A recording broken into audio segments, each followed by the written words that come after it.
Christians won't go out to vote. They will watch the proceedings on TV, news coverage. Christians are very good commentators, but they will never get into the heat of the battle. He said, elections in Lagos are won in the motor parks and the markets. He said, Christians don't contest for chairman of AURTW. He said, Muslims do. Christians don't want to get their hands dirty. Most organizers are Muslims. Then he said, have you ever heard of an Iyaloja? Did I get the pronunciation right? Iyaloja being a Christian. You know what Iyaloja is? The head of the market, the chief market woman. They are Muslims. Go to all the markets in Lagos. And once those people say, this is who we are voting for, that's who everybody votes for. He said, that's why you don't have Christians being the governor in Lagos State. We're in Lagos right now. You can see it spread, especially in these days of social media. The people tweeting and posting are Christians, but they don't want to vote. Christians don't want to vote according to their faith. In fact, Christians actively discourage other Christians from voting according to their faith. Christians see themselves as enlightened. They are too enlightened. To them, voting according to their faith is a throwback to undemocratic and unenlightened days.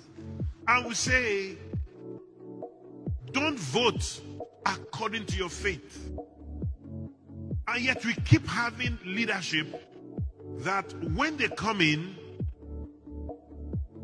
because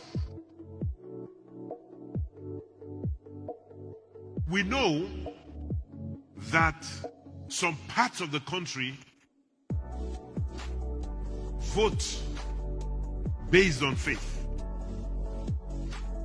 So they have a block constituent vote. When they come in, policies are made.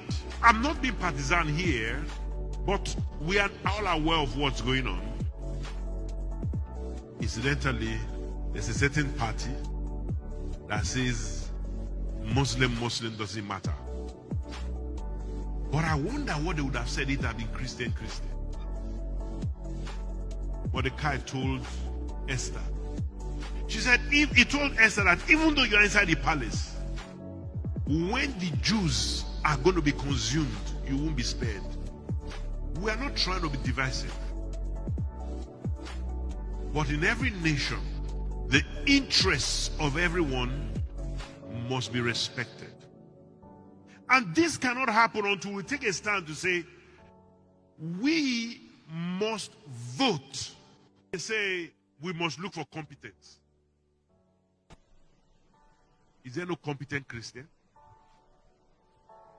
of northern extraction? Is there no competent Christian? We must be involved not as Nigerian citizens, but as Christians who are Nigerians. Woman lady that was burned to death in Uthman Danfodio University. Till today, what has happened to those who killed her?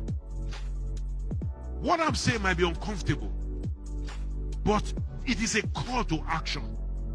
We must participate in the process. We can't keep on staying quiet. The first thing, get your PVC. You are a Christian, you are a Nigerian, you are needed. It is because they think we don't vote. That's why they are taking some decisions they are taking now. Because Christians don't vote. Christians are not united. Christians don't take note of these things. Oh, I don't. You must get your people and be ready to vote. And be ready to identify who to vote for. How could armed men enter into a Catholic church and kill up to 100 people And there has been no single prosecution, no single arrest. How can it be possible?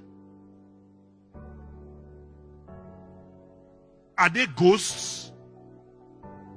How can people with arms disappear, vanish? How can they go to Kuje prison, drive through Abuja, our nation's capital, get to a prison, open the